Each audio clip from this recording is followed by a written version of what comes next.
Hey everybody, today I'm going to talk about panic attacks. What are they?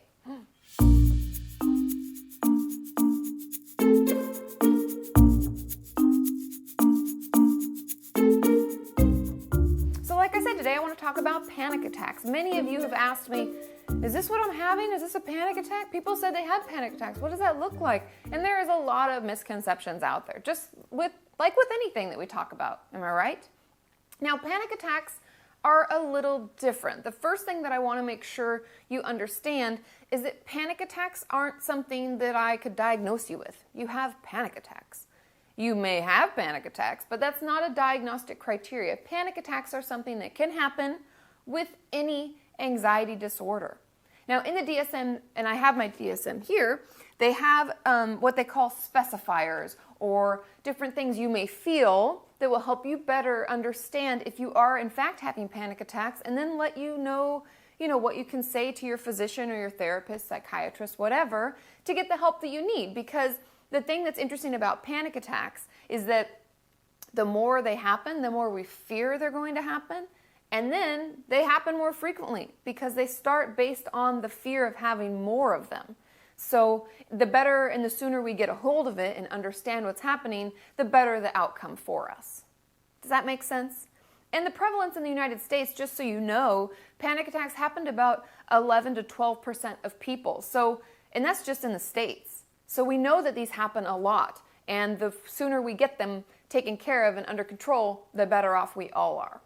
Now, some of the specifiers that they talk about and things you may notice, before I even get into that, many of my clients will say things to me like, I felt like I was drowning, or I just couldn't catch my breath. I was taking all these short little breaths and then it progressively got worse. And panic attacks peak, they call it the peak, when it reaches the most intense amount of panic within a few minutes. So these aren't things that go on for a full day or a full week. These are things that peak quickly and then slowly go down. Now, everyone's experience is different, obviously, but this is just the overall kind of mean for how long panic attacks last. Now, panic attacks can feel like palpitations, pounding heart, accelerated heart rate. A lot of people will say, it felt like I was having a heart attack, just like I said. Sweating. A lot of people's palms will sweat all of a sudden, or their back, and they'll be really embarrassed because they're somewhere and they're like, oh no, oh no. Trembling or shaking. Sensations, shortness of breath, like being smothered. Some people feel like I said, taking short breaths, like they couldn't catch their breath.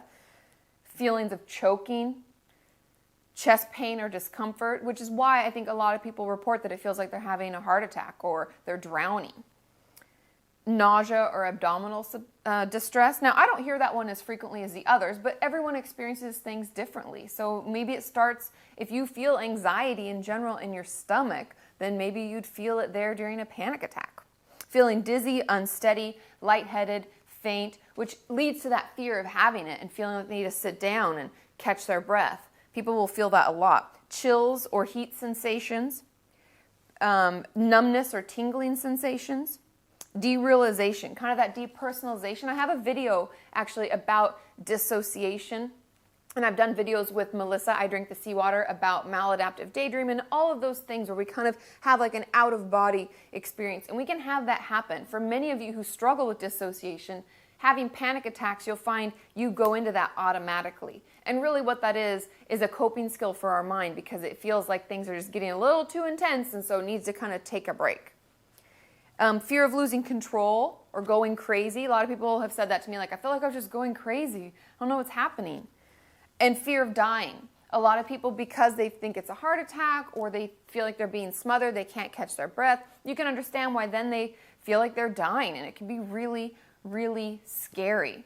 And I think that's the most important thing that I want to make sure you understand, is that panic attacks happen to a lot of people, and they can be really scary, and it can feel completely out of control. And that fear, having that fear of them happening, and then when we have any kind of sensation, some of my patients struggle to go underwater. They had little swim tests at this college for one of my clients, and to go underwater and hold her breath for a certain amount of time made her so anxious I had to write her a letter. We were afraid she'd have a panic attack, which can be dangerous if you're underwater. And so it can be a scary experience, but the more we know about our situation, the more we talk about it, the better. I would encourage any of you, if you are worried that you're having these, you've had some, or you're having them all the time, please, please, please reach out to a physician in your area. It can be your general practitioner doctor. They can refer you to someone who may specialize in it, or a lot of medications are out there to help with this. Whether or not you believe a medication is completely up to you, but know that there are options. And the sooner we reach out, the sooner we realize if what we're having is actually a panic attack, and is it part of our anxiety disorder that maybe we're not even aware we have. Maybe we have PTSD, but we never actually realized we did, and now we're having panic attacks. The sooner we get a hold of this, the sooner we talk to someone, the better. So I encourage all of you to reach out for support. Even hop on my website at katiemorton.com. There are chat rooms and forums and places you can talk to one another about this, so you can get more information about what things look like. I mean, I have videos about what the first appointment looks like and all sorts of stuff like that, if that worries you as well. But know that we are working together. We are in this together towards a healthy mind and a healthy body. And as always, don't forget to subscribe to my channel. I put out videos all the time and you don't want to miss them. And like I said, hop on katiemorton.com because good stuff is happening there.